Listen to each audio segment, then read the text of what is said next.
یہ جو FATF کے نام سے پارلیمنٹ نے بل منظور کیا ہے، عمومی طور پر لوگ جو اس کی تشریح کر رہے ہیں وہ صرف یہ بات کہہ رہے ہیں کہ یہ منی لانڈرنگ کے روک تھام کے لیے ہے اور دہشت گردی کے روک تھام کے لیے ہے، جس سے ظاہر بات ہے کوئی بھی اختلاف نہیں کر سکتا۔ منی لانڈرنگ یعنی غیر قانونی طور پر رقومات کی منتقلی پاکستان کے اندر یا پاکستان سے باہر، تو ظاہر بات ہے اس کی تو کوئی بھی مخالفت نہیں کر سکتا۔ ٹھیک ہے، رکنا چاہیے منی لانڈرنگ کا سلسلہ، دہشت گردی بھی رکنی چاہیے، لیکن یہ ایک حقیقت میں آج آپ کو بتا رہا ہوں کہ بہت کم لوگوں کو یہ علم ہے کہ منی لانڈرنگ اور دہشت گردی کے آڑ میں جو کام کیا گیا ہے اور جو ایسا اقدام کیا گیا ہے کہ ملک کے اندر آپ حیران ہو جائیں گے کہ کس طریقے سے بین الاقوامی قوتوں کے اور بین الاقوامی جو ادارے ہیں ان کے اشاروں پر ہمارے ملک کے اندر پوری دینی قوتوں، مدارس اور مساجد اور علماء پر ہاتھ ڈالا گیا ہے، اور یہ ممکن بنایا گیا ہے کہ اس ملک کے اندر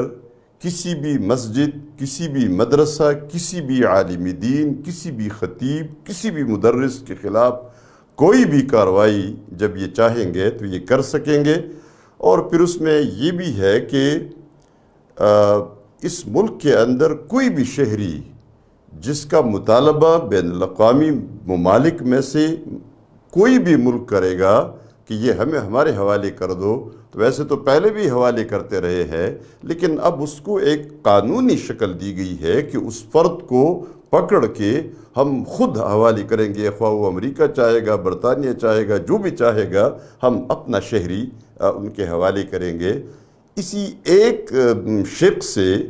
ہمارے تمام شہری، ہمارے ملک کے مرد، خواتین سب غیر محفوظ ہو گئے ہیں، اور یہ بل ہم نے خود منظور کیا ہے، یہ ہم خود کہہ رہے ہیں کہ ہم سب کچھ دینے کے لیے تیار ہے۔ لیکن اس کا جو خطرناک پہلو ہے،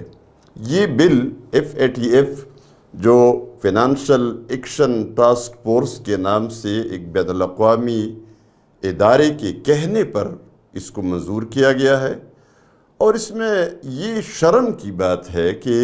یہ باقاعدہ لکھا گیا ہے کہ یہ FATF کے کہنے پر ہم یہ منظور کر رہے ہیں، ان کے حکم پر ہم یہ کام کر رہے ہیں۔ لیکن یہ بل اب آپ دیکھیں 3 شقوں پر یہ مشتمل ہے۔ سب سے پہلے منی لانڈرنگ ہے، اینٹی منی لانڈرنگ۔ دوسری جو چیز ہے وہ دہشت گردی کے خلاف اقدامات ہے،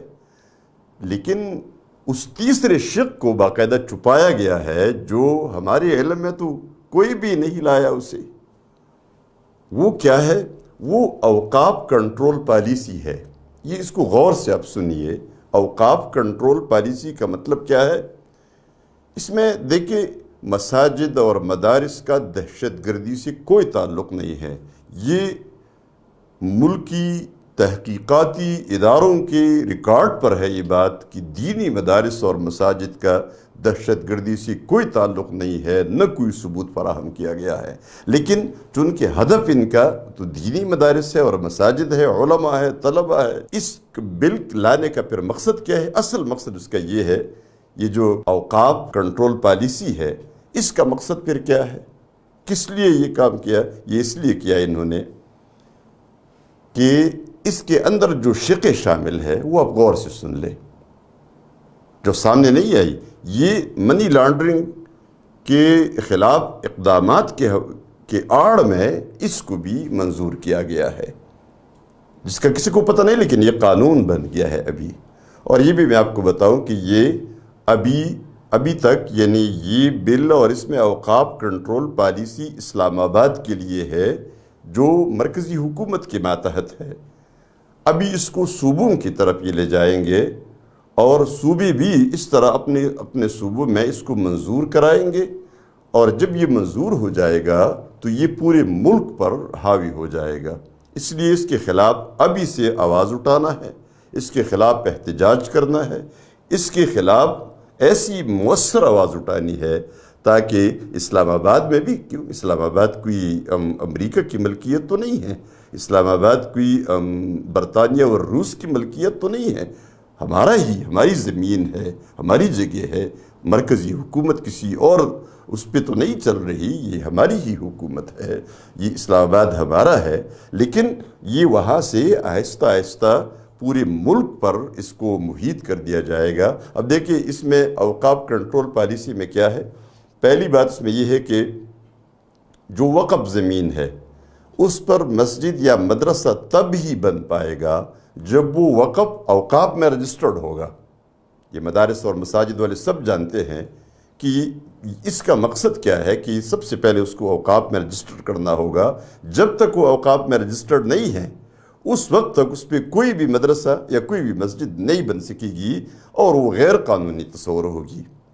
دوسری بات اس میں یہ ہے کہ جو شخص مدرسہ کو فنڈ دے گا یا کسی مسجد کو فنڈ دے گا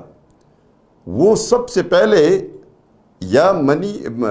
فنڈ دینے کے بعد اپنا منی ٹریل دے گا۔ اس کا مقصد یہ ہے، منی ٹریل کا مقصد کیا ہے کہ اس سے پوچھا جائے گا، وہ جواب دے گا کہ یہ پیسہ وہ کہاں سے لے کر آیا ہے، یعنی کہاں سے کما کر لایا ہے، کیا اس نے اس پیسے کا ٹیکس ادا کر دیا ہے، کیا وہ FBR میں رجسٹرڈ ہے، یہ اس کے اندر باقاعدہ شامل ہے۔ اور وقف زمین کا مکمل ریکارڈ دینا ہوگا۔ جو شخص زمین وقف کر رہا ہے، جس کو وقف کیا جا رہا ہے، وہ اس زمین کا مکمل ریکارڈ دینے کا پابند ہوگا۔ اور اگر کسی موقع پر مسجد والے یا مدرسہ والے، جو لوگ مسجد بنا رہے ہیں یا مدرسہ بنا رہے ہیں، وہ اپنے فنڈز دینے والوں کے بارے میں یہ تفصیلی معلومات نہ دے سکے تو یہ عمارت خود بخود حکومت کے قبضے میں چلی جائے گی اور ان لوگوں کو اس پر کوئی اختیار نہیں ہوگا، حکومت اس کو قبضہ میں لے گی۔ اور اس میں یہ بھی ہے کہ تعمیر ہونے کے بعد بھی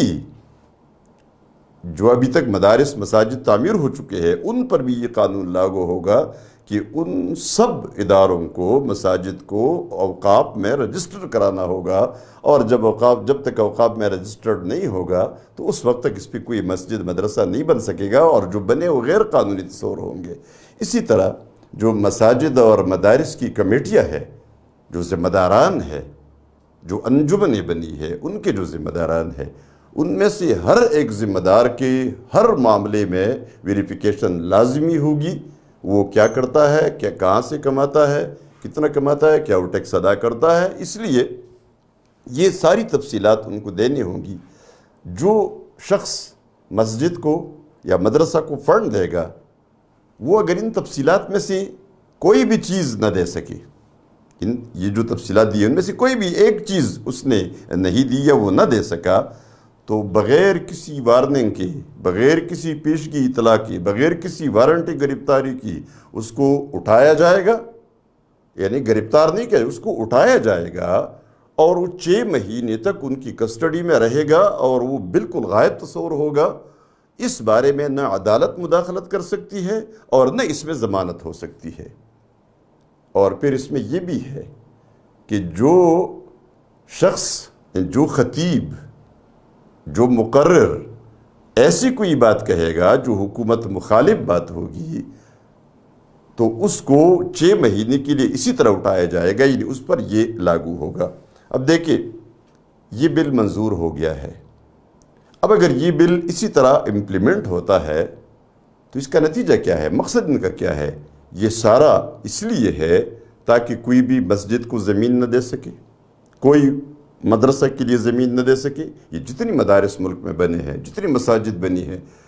اب مجھے بتائیے کہ حکومت نے اپنے سالانہ بجٹ میں کسی ایک مسجد کا بجٹ بنایا ہو کہ ہم ایک مسجد بنائیں گے؟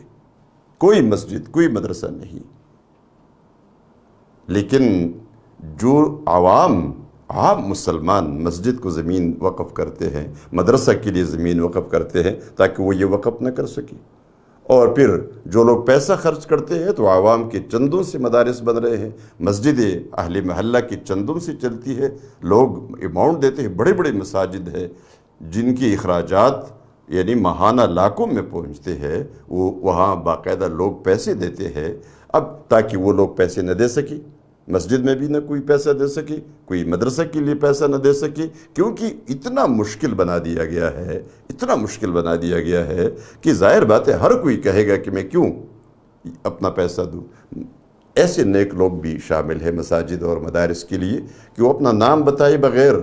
آ کر مسجد کے بکس میں چندہ ڈال دیتے ہیں، ہزاروں روپے ڈال دیتے ہیں، لاکھوں روپے ڈال دیتے ہیں، اور وہ اس لیے نہیں کہ وہ اپنا پیسہ چھپاتے ہیں، وہ اس لیے کرتے ہیں کہ ان کا کوئی نام نہ آئے، وہ کوئی ریاکاری نہ ہو، کوئی دکھاوا نہ ہو، اور ان کے پیسے مسجد میں چلے جائے۔ مدرسوں میں لوگ پیسے لاتے ہیں، لاکھوں روپے مدرسوں میں دیتے ہیں، لیکن وہ کہتے ہیں ہمارا کوئی نام یہاں نہیں آنا چاہیے، کسی کو پتہ نہ ہو کہ میں نے پیسہ دیا ہے۔ وہ لوگ جو باقاعدہ ٹیکس ادا کرتے ہیں، وہ لوگ جو باقاعدہ اپنا پورا منی ٹریل دے سکتے ہیں، وہ بھی مدرسوں کو اس طرح پیسہ دیتے ہیں کہ ان کا نام نہ آئے۔ تو اگر ان کی پیچھے لگا جائے اس طرح، اور یہ جو بل منظور ہو گیا ہے، یہ اگر اس پر عمل کرنا شروع ہو جائے تو یہ بہت بڑا مسئلہ مدارس کے لیے اور مساجد کے لیے بنے گا۔ اس لیے تمام مدارس اور مساجد نے اس پر آواز اٹھانی ہے، اور اسلام آباد میں بھی یہ نہیں ہونا چاہیے۔ اسلام آباد میں جو مدارس ہے، جو مساجد ہے، ان پہ یہ کیا کوئی غیر مسلم علاقہ ہے؟ یہ کوئی روس کا علاقہ ہے، کوئی امریکہ کا علاقہ ہے؟ یہ اس ملک کا حصہ ہے، لیکن اس کو آہستہ آہستہ انہوں نے پورے ملک میں اس کو قانون کو پھیلانا ہے۔ اس لیے ہم نے کبھی بھی اس کو ماننا نہیں ہے، اور یہ حکمرانوں کو بھی یہ معلوم ہونا چاہیے کہ یہ ملک مسلمانوں کا ملک ہے، یہ محمد صلی اللہ علیہ وسلم کی امتیوں کا ملک ہے، یہ مارکس اور لینن اور ستالن کی امتیوں کا ملک نہیں ہے، یہ امریکہ کی زمین نہیں ہے۔ اس کے لیے لاکھوں مسلمانوں نے اپنے خون کا نذرانہ دے کر اس ملک کو حاصل کیا ہے۔ اس میں لا الہ الا اللہ کے نظام کے سوا کوئی نظام نہیں چل سکتا۔ یہ مدارس اور یہ مساجد چلیں گے، یہ علماء ہوں گے، اور آپ کو معلوم ہونا چاہیے کہ آپ ان مدارس اور ان مساجد اور ان علماء اور طلباء کے بغیر کوئی بھی حرکت اس ملک کے اندر نہیں کر سکتے۔ یہ آپ بانگی دھول سن لے، اچھی طرح سن لے، اور اس پہ غور کرے اور اس پہ سوچے کہ اگر اس ملک کی امن و امان کو آپ کا مقصود اور مطلوب ہے، اس ملک کے اندر کوئی افراتفری اور فساد نہیں چاہیے آپ کو، تو آپ کو مساجد اور مدارس کے خلاف کوئی ایکشن نہیں لینی ہے، ورنہ یہ ملک پھر اس طرح نہیں رہے گا۔ لا الہ الا اللہ، لا الہ